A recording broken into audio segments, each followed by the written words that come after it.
পৌরাণিক কাহিনী অনুযায়ী সরস্বতী পুজোর আগে কুল খাওয়া নিষেধ হওয়ার পেছনে একটি প্রচলিত বিশ্বাস আছে। একসময় এক বিদ্যার্থী বসন্ত পঞ্চমীর আগের দিন কাঁচা কুল খেয়ে সরস্বতী দেবীর আরাধনায় বসেছিল।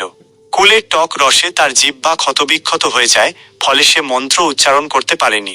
দেবী তখন অপ্রসন্ন হন, কারণ সরস্বতী হলেন বাক ও বিদ্যার অধিষ্ঠাত্রী দেবী, আর বাকশক্তির অপমান তিনি সহ্য করেন না।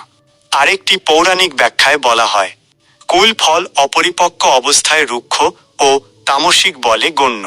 বসন্ত পঞ্চমীর আগে তা গ্রহণ করলে দেহ ও মন অশুদ্ধ হয়, যা দেবী সরস্বতীর সাধনার পরিপন্থী। তাই দেবী নিজেই নির্দেশ দেন, আমার পূজার আগে কুল গ্রহণ করা হবে না। এই কারণেই বাংলার ঘরে ঘরে প্রথা আছে, সরস্বতী পুজোর আগে কুল নয়, পুজোর পর প্রসাদ হিসেবে কুল গ্রহণ। এটা শাস্ত্রের কঠোর বিধান নয়, বরং পৌরাণিক বিশ্বাস ও লোককথা থেকে গড়ে ওঠা রীতি।